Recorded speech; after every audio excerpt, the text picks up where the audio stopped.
Salve, salve ouvintes e ouvintes do podcast do lado esquerdo do muro, do Conexão Israel. Estamos de volta, mais uma semana. Eu, Marcos Gorenstein e João Miragaia. Fala, João. Fala aí, Marquinhos, tudo bem? Tudo tranquilo, na boa. Mais uma semaninha passando aí, o último dia de Hanukkah, né? A gente na semana passada lembrou que estava começando e como a festa tem 8 dias, ela começou na quinta-feira à noite da semana passada e hoje a gente acendeu a Hanukkah, né, completa, as 8 velas. Como eu falei, eu gosto, acho que é uma festa bem interessante ver a Hanukkah acesa no final e para as crianças é sempre legal, né? Acenderem lá, cantam, enfim. É uma festa legal e hoje a gente está terminando. Começou hoje o último dia de Hanukkah e termina amanhã também, na entrada do Shabat. Mas é isso, vamos então às notícias da semana, uma semana que movimentou bastante o cenário aí e a gente vai começar então passando para o nosso primeiro bloco, falando da questão do corona aqui em Israel. Bom, é isso, né? Voltamos a falar de corona. Semana passada a gente já deu algum toquezinho, né? Falando da vacinação. E agora, obviamente, a gente tem que voltar ao tema, porque a partir de domingo, dia 20 de dezembro, começa a vacinação aqui em Israel. A vacina da Pfizer chegou ao país na semana passada, a gente comentou. São poucas doses, né? Algumas 1.000 doses, nada extraordinário, mas como até o final do ano mais doses chegarão. E o que vai começar agora nessa primeira fase vão ser os trabalhadores da área de saúde, tanto de hospitais quanto dos planos de saúde, né, das clínicas, vão receber a vacina e depois também como é que chama? As pessoas com risco, né, populações de risco.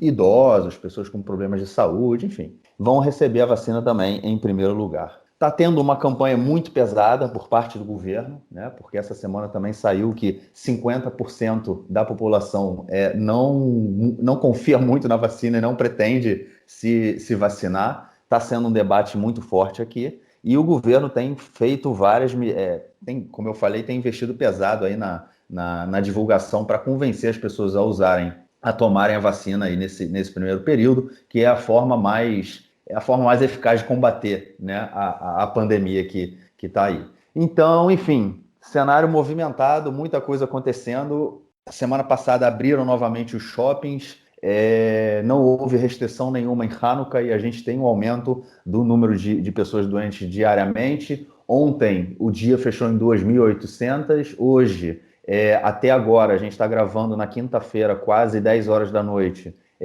a gente tem cerca de quase 2.000 pessoas, não é o final ainda do dia, a gente só vai saber tipo amanhã de manhã, mais ou menos, né, quantos foram no dia de hoje. E, enfim, essa é a movimentação.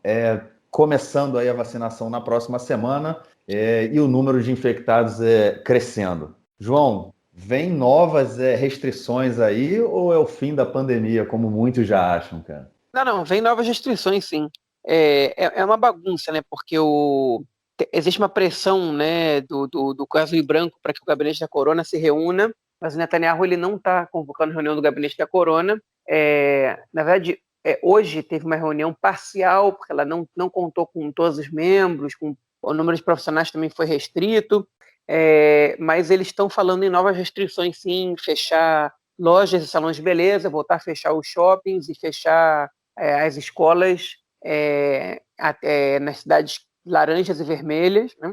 Enfim, para diminuir o número, e se em 3 semanas o número não diminui, aí a gente vai voltar a ter um lockdown aqui. Só que eles falam que esse lockdown que pode voltar a ter, ele permitiria as crianças, pelo menos, enfim, a parte dos alunos, estudantes.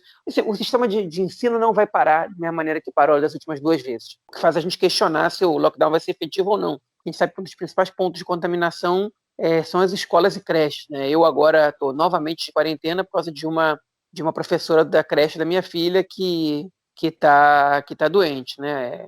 Enfim, a gente deu negativo no primeiro exame, vai fazer o segundo amanhã, que agora também a quarentena em Israel ela diminuiu, né? A partir dessa última terça-feira, ela diminui para 10 dias, se você fizer até um exame até o terceiro dia e outro até o nono, e os dois derem negativos, né? Mas, enfim, a gente sabe que a contaminação nos institutos de ensino ela é grande, mas, enfim, o governo não está disposto a fechar outra vez, pelo menos para as crianças pequenas, o ensino, porque até para o trabalho em casa dos pais isso afeta, tipo, isso afeta muito. Então, eles querem permitir que a economia ela desenvolva de alguma maneira, apesar do lockdown. Mas, enfim, o governo Netanyahu, principalmente a figura dele, o primeiro-ministro, ele, nessa batalha fictícia, né, entre economia ou saúde, ele já percebeu que na economia ele não vai dar um jeito, então ele escolheu se apegar à saúde. Desde setembro ele se agarrou nisso, está tomando medidas mais duras, mais draconianas no combate à corona. Quando ele tem que optar por um, ele opta pela saúde sem dúvida. E ele está agora jogando todas as fichas que ele tem na vacina, apostando que a vacina pode dar um gás, pode dar um impulso na economia israelense, pode resolver o problema, e que toda a gestão dele, muito impopular sobre o controle da corona e sobre a economia nesse ano de 2020, fique para trás com a onda de otimismo que chegaria ao país com as vacinas que estão chegando agora, né? Já tem gente que vai começar a ser vacinada no domingo, já tem 60 mil doses prontas, né? Chegaram mais que essas 60 mil doses em Israel já, só que se descobriu que não tinham seringas adequadas para a vacina da Pfizer, então o país está começando a produzir, e aí as vacinas elas vão demorar uns dias a mais do que estava planejado. Alguns planos de saúde já saturaram os pedidos, como o Maccabi, né? Tem mais gente se inscrevendo para o pedido do que o pedido chegando. Enfim, a prioridade, obviamente, é de profissionais de saúde, pessoas em situação de risco, né, aposentados, né, pessoas idosas, principalmente pessoas que vivem em asilos de idosos. Depois, posteriormente, vão ser professores da rede pública de ensino, enfim, depois já privada também, até que isso vai chegar em pessoas como eu ou Marquinhos, que somos cidadãos fora dos grupos de risco e que não estão em profissões de contato extremo com Eu não, o cara. vírus. Eu não vou tomar, não, cara. Você não toma, na verdade, porque a princípio quem já teve corona, quem sabe que já teve corona não toma a vacina. A princípio. Mas a estimativa é que cheguem 8 milhões de doses em Israel até o fim de janeiro e que até março Israel vacine 4 milhões de pessoas. Né? Porque com 8 milhões de doses, você vacina 4 milhões de pessoas, você precisa de 2 doses da vacina da Pfizer. A vacina da Moderna está para ser aprovada aí também, então a gente não sabe o que pode acontecer, pode ser que aumente a quantidade de vacinas que chega em Israel, pode ser que parte da população se vacine com uma vacina, outra parte com outra, mas enfim, o que se espera é que com essas 4 milhões de pessoas vacinadas, que a contaminação no país diminua drasticamente e que a vida no país possa voltar ao normal rápido. Como a população de Israel é pequena e como o país comprou muitas vacinas, tem chance de Israel ser o primeiro país do mundo a vacinar em massa a sua população, enfim, a ser a cobaia a ver se a vacina realmente funciona, e a voltar à normalidade antes dos outros países, já que 4 milhões de pessoas vacinadas, se você, enfim, considerar que já tem, não sei, as 400 mil pessoas que já tiveram o vírus no país, que não vão tomar vacina, e considerar também que crianças até, se não me engano, 12 anos não vão ser vacinadas. 16 anos. 16 anos. Até 16 anos a gente está falando aí de uma população de 1,5 milhão de pessoas, mais ou menos. Muita gente. Pois é, muita gente. 1,5 milhão não, menos 25%. São 9 milhões, né? Não, eu acho que até mais que 1,5 milhão. Enfim, pode ser até mais que isso, pode ser que chegue a 2 milhões. Mas pode ser que a gente esteja falando aí entre pessoas que já se contaminaram e pessoas que vão ser vacinadas e crianças que não tomariam, a gente pode estar falando aí em papo de 70% da população israelense, né? Que já estaria, enfim, que ou é imune ou já não tomaria vacina.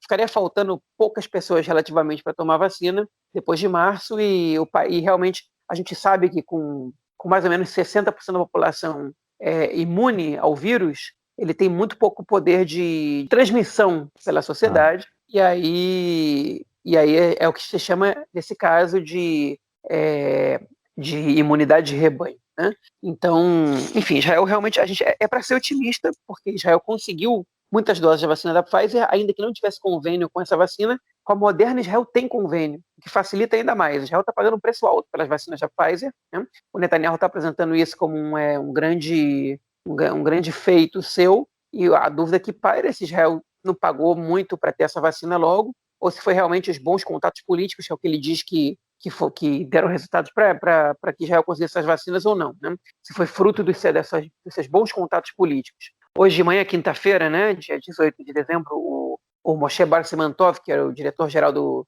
Ministério da Saúde durante a primeira onda, né, muito bem sucedido no controle, né, muito popular na sua gestão no combate à corona, ele foi perguntado se o fato da gente ter recebido grandes doses da vacina tem a ver com os bons contatos do Netanyahu no exterior, que é o que ele diz que tem, ou se Israel simplesmente pagou e recebeu, né?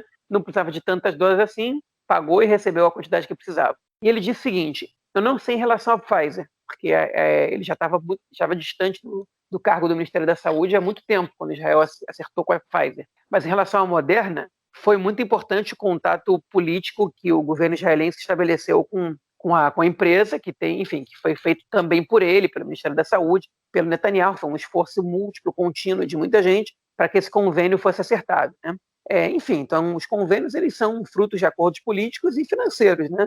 Você paga para você ter prioridade e você, em troca disso, coloca a tua população à disposição para fazer testes, você coloca seus laboratórios à disposição para produzir a vacina, antes mesmo de ser comprovada a sua eficácia. Caso não seja comprovado, você investe dinheiro em nada, mas caso ela seja comprovada, você colhe frutos, né?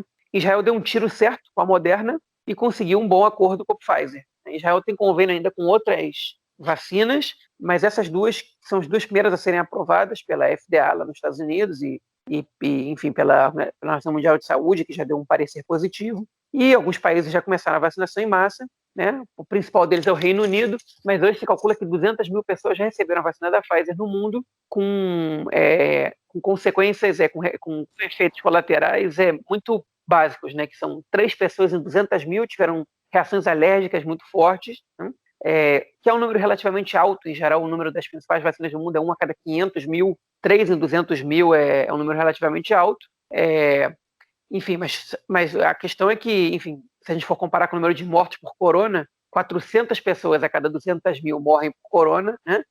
E a alergia a uma vacina é uma coisa que a gente sabe como tratar, como curar. As pessoas ficaram na enfermaria 15 minutos, onde tomaram a vacina, e quando tiveram a crise alérgica, foram medicadas, e todas elas já estão em estado bom de saúde, já foram liberadas enfim, do tratamento médico. Então, o resultado está sendo positivo até agora. Obviamente que a gente não sabe a longo prazo, mas, enfim, deixa a gente otimista, né? Porque a Pfizer teve bons resultados no combate à corona, né? Nos testes que fizeram, e os efeitos colaterais são bastante básicos e não colocam medo em ninguém. Então, daqui a pouco a gente vai ter uma onda de otimismo. Espero que a população israelense não comece a sair na rua sem máscara antes de receber a vacina, até porque ela demora 2 semanas para fazer efeito. Então, a gente tem que ser cuidadoso ainda, muito tempo. E, enfim, aqui, como em outros lugares do mundo, tem gente com medo da vacina, o que é natural. As pessoas têm medo das coisas novas, têm medo da rapidez com a qual a vacina foi desenvolvida e está sendo liberada. Mas, enfim, a maioria da população aqui topa se vacinar e as principais lideranças do país vão se vacinar antes de todo mundo para poder estimular as pessoas a se vacinarem. O Netanyahu, por exemplo, o Rivlin, que é o presidente, o chefe das Forças Armadas, o Aviv Kohavi, vão ser os 3 primeiros a se vacinarem aqui, para dar o exemplo pessoal para a população se vacinar também.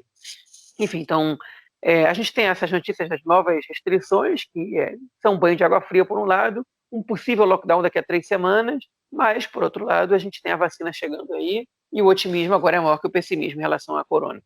É isso. Só também lembrando que essa semana foi anunciado que a vacina israelense, né, que está sendo desenvolvida pelo Instituto Biológico, passou para a segunda fase, né, de testes. Então pode ser que daqui a um período, né, a gente tenha também uma vacina israelense aí que vai definitivamente tirar o país de qualquer sufoco, né? É isso. Bom, vamos então passar para o nosso segundo bloco, onde a gente vai falar da política essa semana.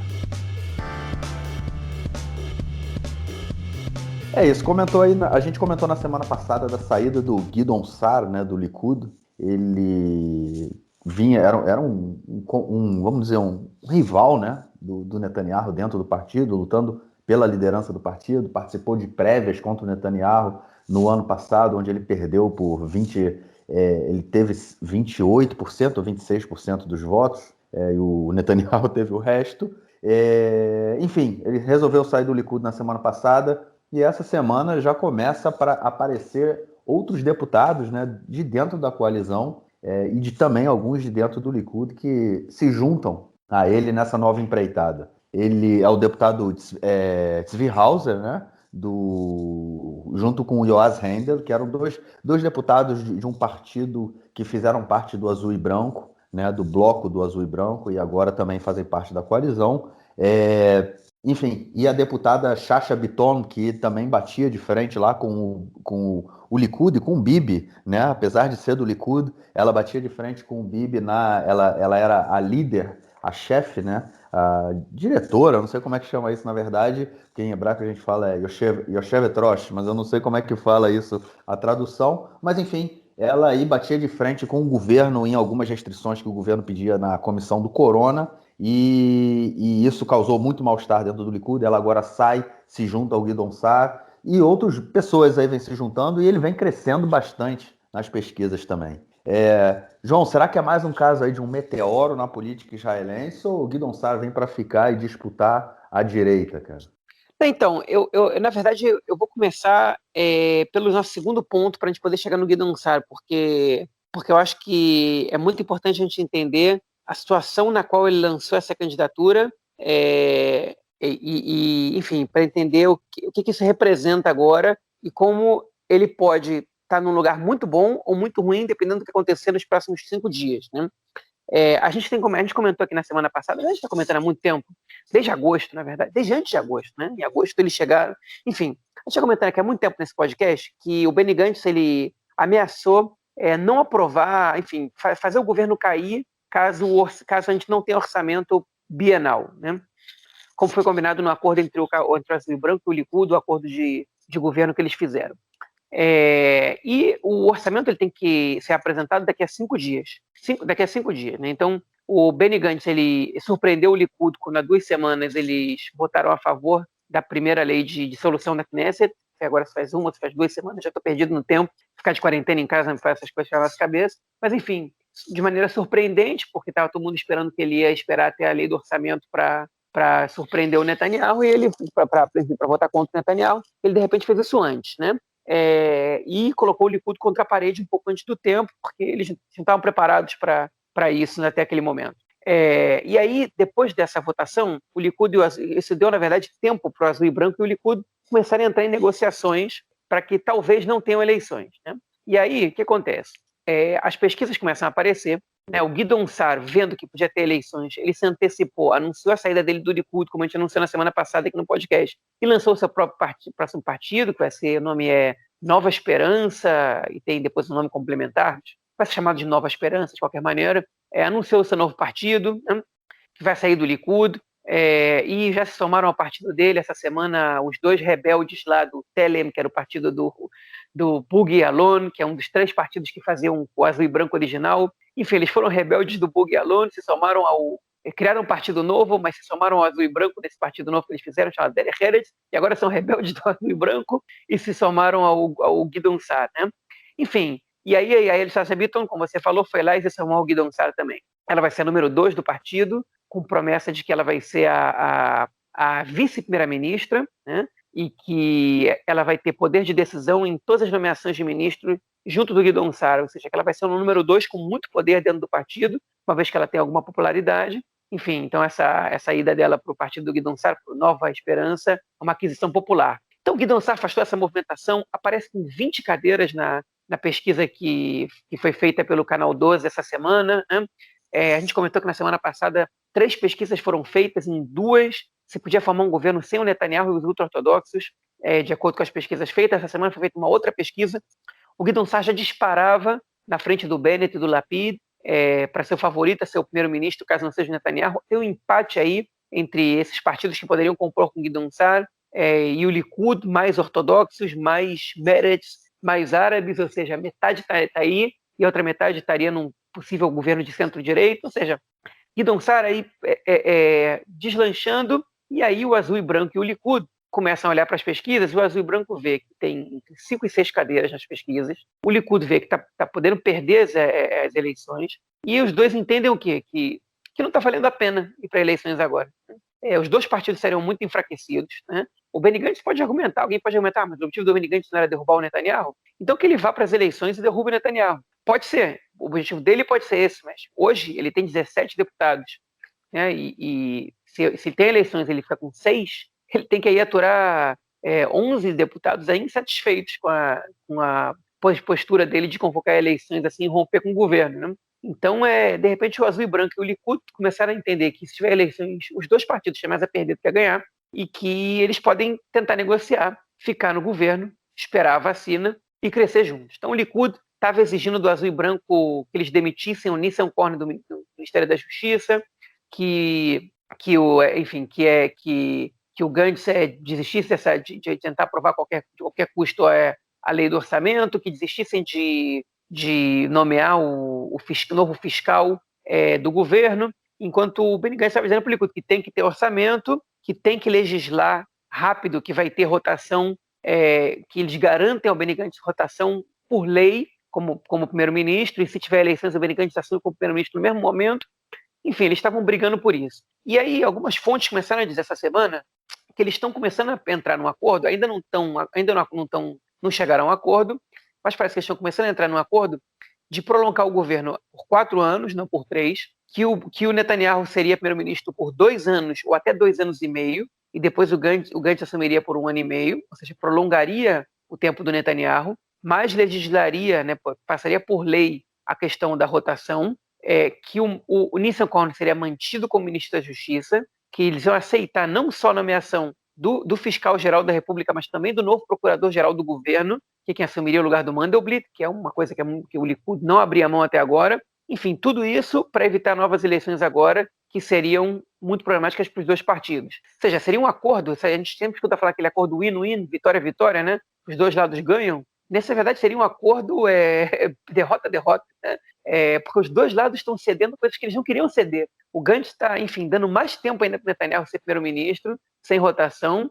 O Netanyahu está deixando o Nissan Korn, que é o pesadelo dele no governo, o ministro da Justiça, seguir no cargo, nomear pessoas importantíssimas ali, talvez os 2 cargos mais importantes, além de 2 juízes da Suprema Corte também, que tem muita participação do ministro da Justiça, né? Ele é parte dessa comissão, ele nomeia também, ele participa da nomeação de outros membros da comissão, enfim, que seria um pesadelo para o Likud, fazendo aqui um parênteses, o Nissan Korn, eu acho que ele é o parlamentar que mais fez danos, que mais irritou, que mais incomodou a direita israelense, talvez nos últimos 30 anos, né? Eu não consigo lembrar de 3 políticos israelenses que conseguiram incomodar tanto assim a direita israelense como Nissan Korn nos últimos anos. Consigo lembrar do Ariel Sharon, quando rompeu com a direita para fazer a desconexão de Gaza, que incomodou bastante ali, e do Ehud Barak, quando foi ministro da Defesa do próprio Netanyahu, que se recusou várias vezes não só se recusou a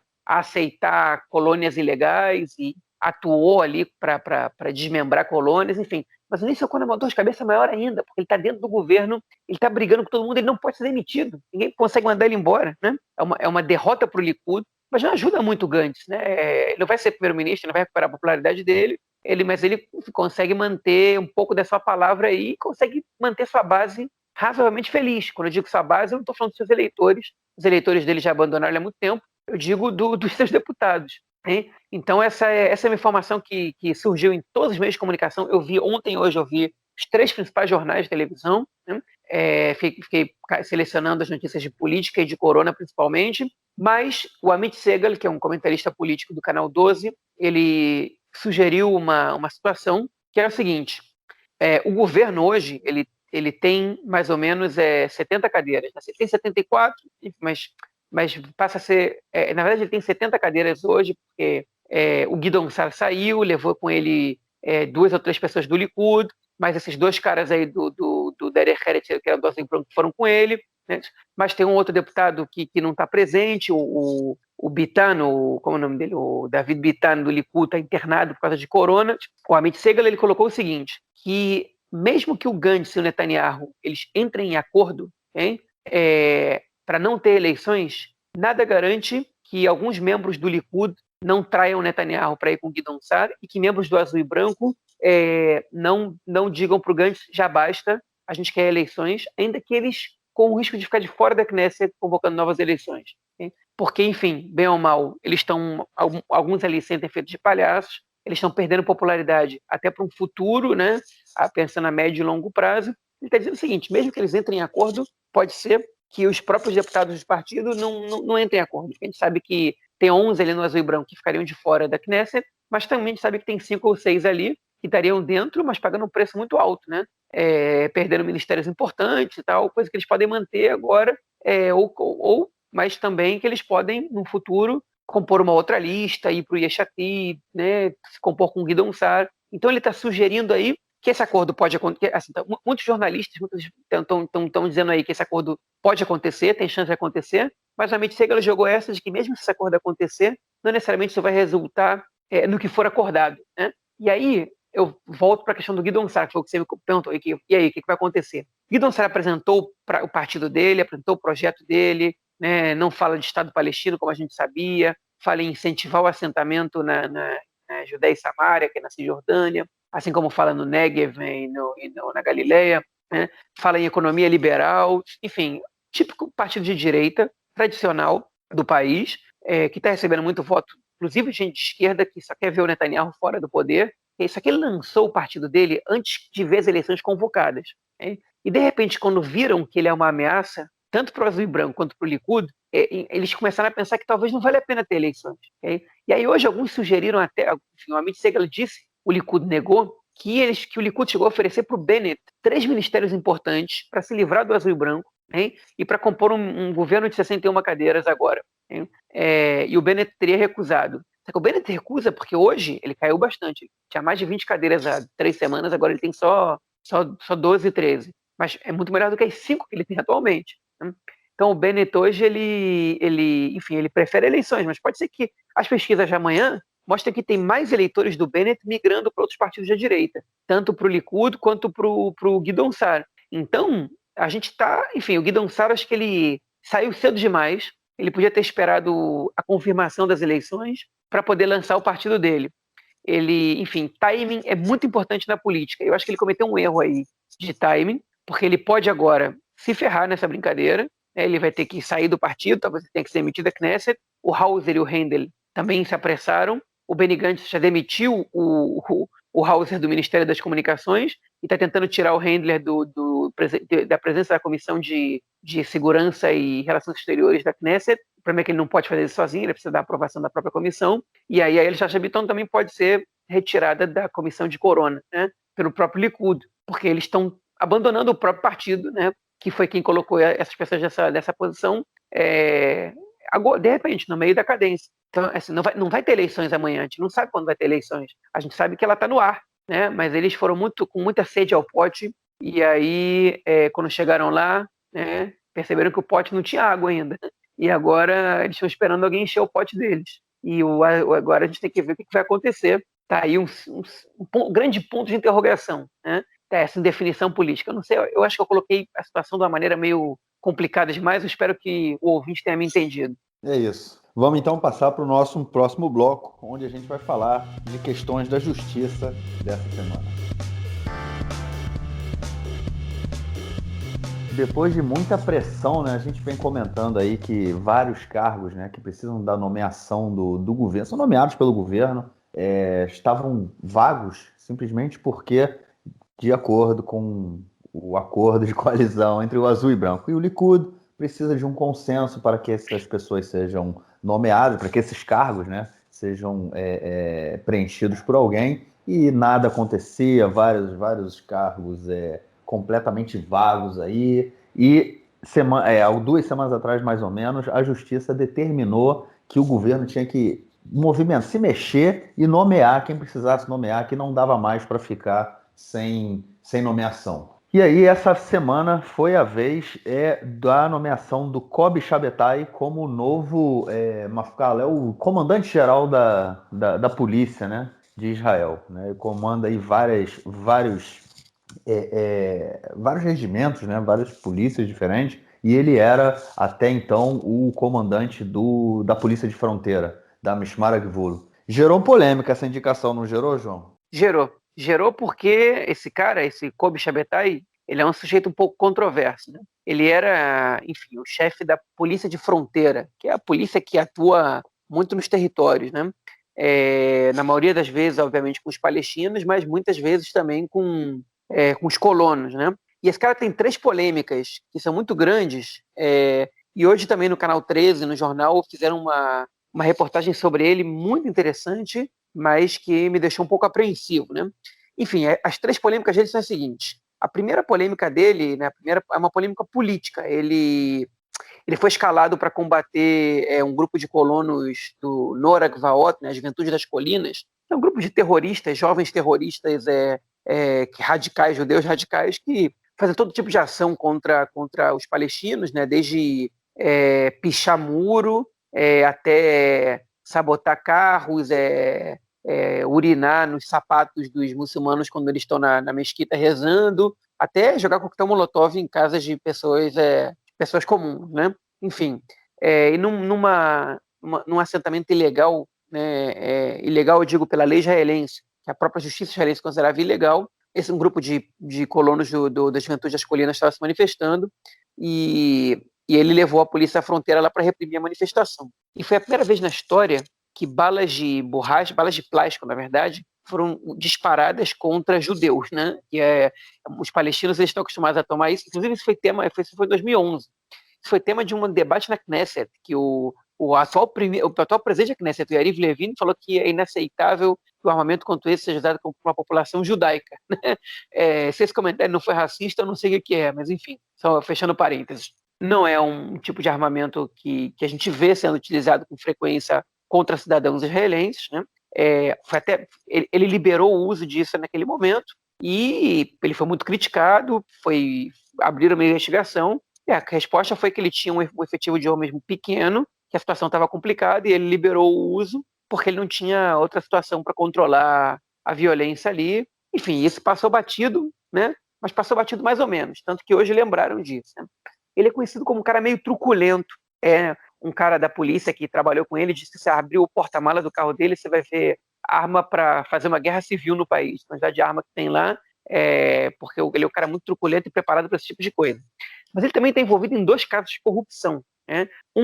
Por ter ajudado uma pessoa, né, através de uma operação policial, a conseguir uma licitação, ao invés de conseguir o direito de fazer uma obra pública sem licitação. Gente? E o outro caso foi que, enfim, o primeiro foi que ele ajudou uma pessoa e o outro foi que ele ajudou a si mesmo, né? Quando ele, se não me engano, agora pode ser que eu esteja equivocado, quando ele adquiriu também um imóvel numa região que precisava de uma permissão policial e ele conseguiu essa permissão, que é teoricamente conflito de interesse, né? Não houve investigação da polícia, né?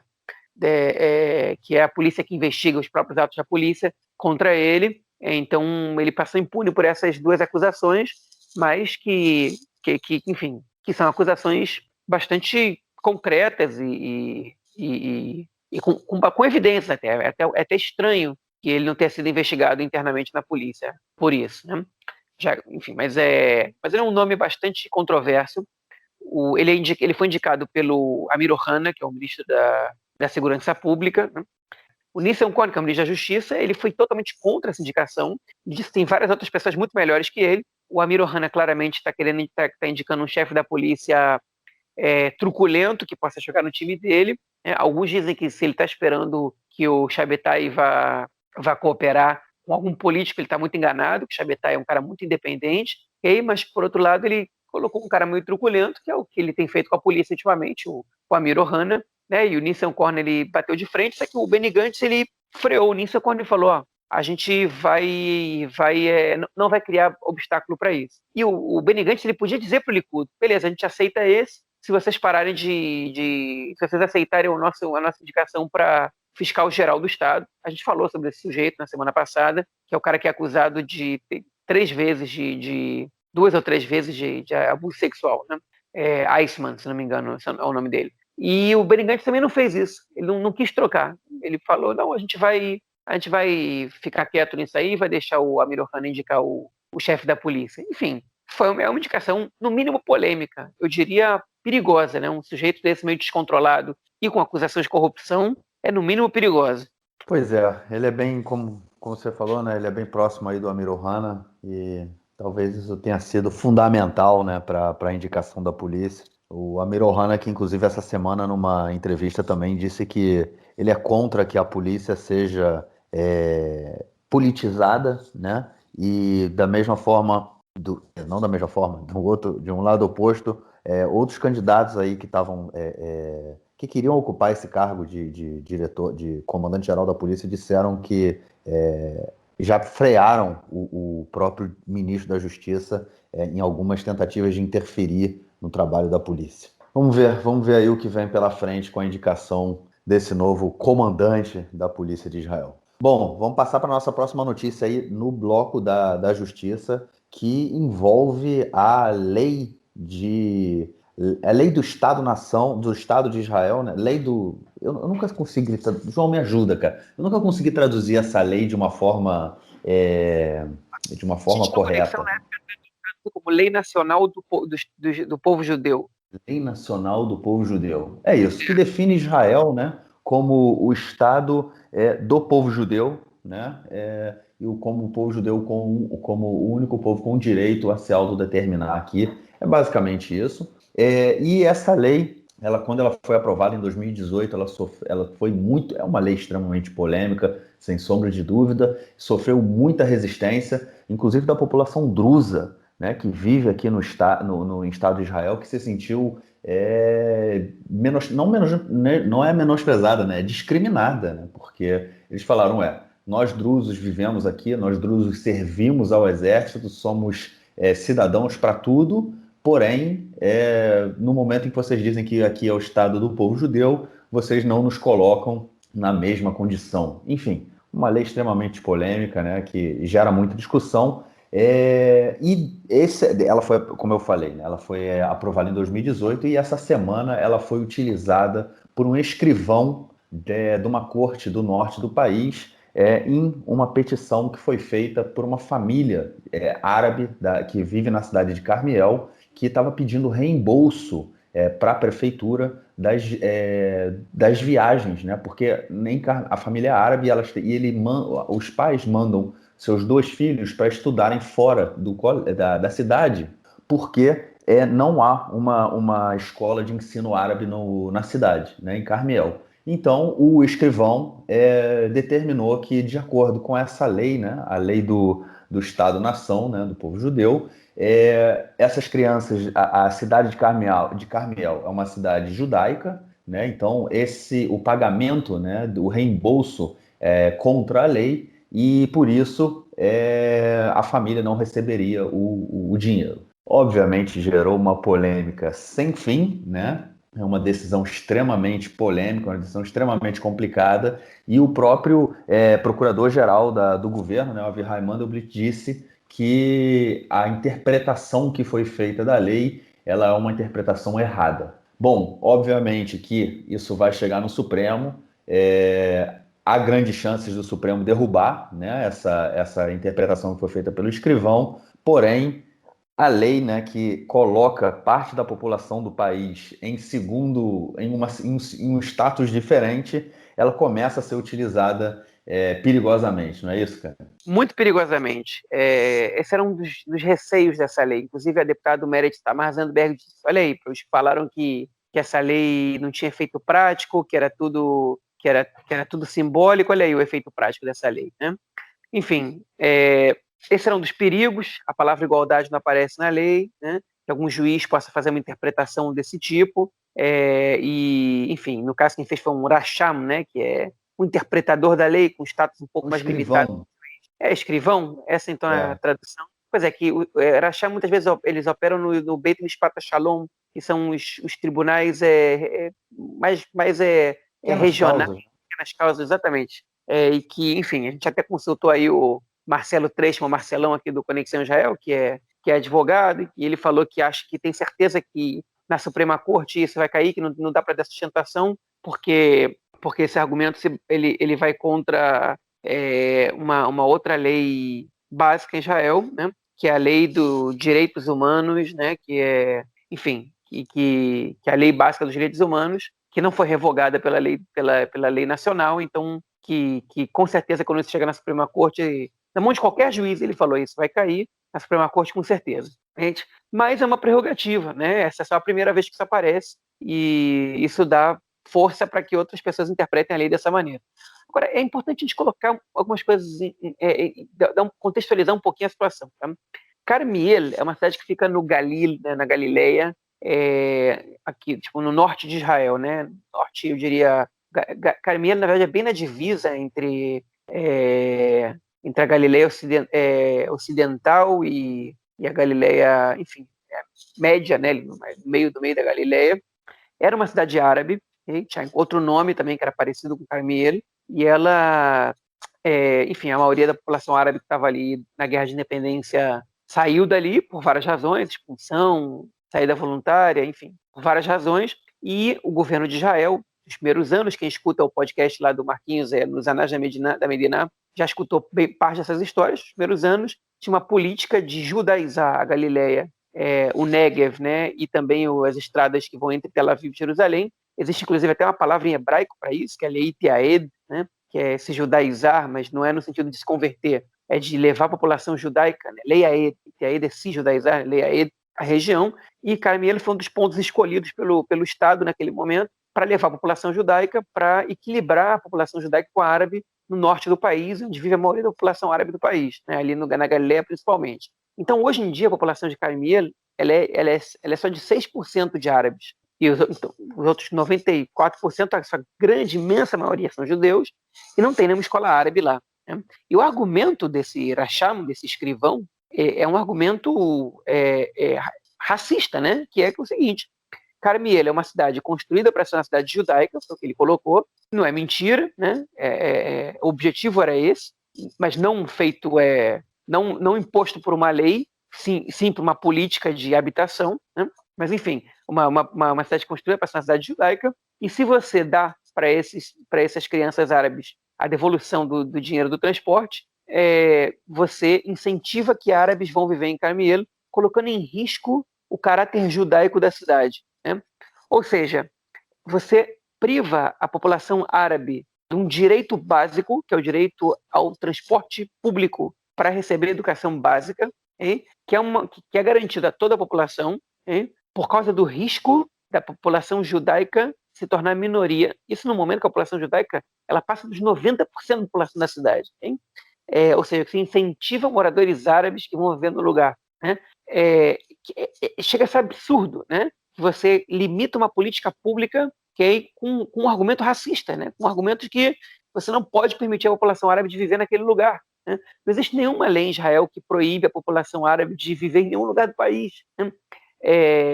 Mas o cara pegou a lei nacional e deu essa interpretação. Eu acho que a lei nacional é perigosa. Eu particularmente acho, principalmente da forma que ela está escrita. E o rascunho era pior. A primeira proposta apresentada era pior. Mas essa interpretação ela é absurda, até para uma lei perigosa, até para o rascunho que apresentaram. Mas para o rascunho nem tanto, porque o rascunho previa que teriam bairros judaicos que não podiam ser habitados por árabes. Né? Uma das propostas da lei que depois cortaram essa parte, se não tivessem cortado, ela acabaria por ser cortada pela Suprema Corte, porque essa parte também é inconstitucional, entre aspas, aqui em Israel. Né? Mas, enfim, o meu receio com essa decisão desse escrivão é que, no futuro, outras pessoas se animem a tomar essas decisões juridicamente, que advogados comecem a entrar com pedidos na justiça baseados na lei nacional e que parte da população israelense não judaica seja privada de direitos básicos civis por causa dessa lei, que além de não ser necessária, né, ela é uma lei que ela é rasa, que ela é pobre e que ela dá margem a interpretações diversas, né? Então eu acho que a gente tem que tomar muito cuidado. Os deputados que não concordam com a lei, pelo menos da maneira como ela está escrita, eles vão ter sido mais rápidos em propor alterações e emendas a essa lei, porque antes que aconteça alguma coisa. Né? E a gente está vendo agora o princípio de alguma coisa acontecendo. A boa notícia é que o Mandelblit, que é o procurador-geral do governo, foi o primeiro a declarar rapidamente que esse escrivão teve uma interpretação totalmente equivocada da lei. Né? Ou seja, pelo menos uma autoridade falou alguma coisa. Mas eu estou preocupado, isso me deixa bastante preocupado com a democracia no país, na verdade. Bom, é isso, né? A gente comentou em outros episódios também, em outros podcasts, sobre essa lei nacional, né? Ela é extremamente problemática e ainda vai gerar muito o que se discutir. Vamos ficar esperto, tem que ficar de olho aberto e denunciar sempre que for importante fazer. Bom, é isso. Vamos então agora para o nosso bloco do esporte do camarada Nelsinho Burdi, que essa semana voltou a mandar para a gente uma mensagem gravada. Meu caro Gorenstein, amigos do Conexão Israel do lado esquerdo do muro, mandar um abraço para o João, que em homenagem à coexistência e amizade dos povos celebra tanto Hanukkah, a festa judaica, como o Natal, a festa cristã, e também a festa islâmica que ocorre nessa mesma época. O João, que é um cara que se preocupa muito com a coexistência. Pois falando em coexistência, tanto nos dias 24 e 25 de dezembro, como nos dias 31 de dezembro e 1º de janeiro, existem jogos pelos campeonatos israelenses, tanto do basquete como do futebol. Aqui, 31 de dezembro e 1º de janeiro, 24 e 25 de dezembro são dias úteis. Quem precisa comemorar essas datas, comemora. Mas é dia normal, não é feriado. Não é feriado. Então tem jogos de futebol, tem jogos de basquete, e isso diferencia Israel dos outros países do mundo nessa questão esportiva. Até nós falamos sobre isso o ano passado e seguiremos falando porque é algo que surpreende muito. Sempre que eu conto que tem jogos do campeonato israelense na noite do Natal, ou no dia do Natal, ou na noite do Réveillon, do Ano Novo, ou no dia seguinte, no primeiro dia do ano, que todo mundo está comemorando, aqui o pessoal está trabalhando, o pessoal está fazendo esportes, a torcida acompanhando de longe, mas acompanhando. É isso aí, um grande abraço e até a próxima. Valeu, Nelsinho, obrigadão por essa mensagem e, como sempre, te aguardamos na semana que vem. João, algo mais a declarar ou a gente fica por aqui, cara? Podemos ficar por aqui. Beleza, então é isso, vamos aguardar e ver o que a semana que vem aí vai guardar pra gente. E a gente volta na próxima quinta-feira gravando, podcast saindo no início aí do final de semana no Brasil. Valeu, cara, um grande abraço e até lá.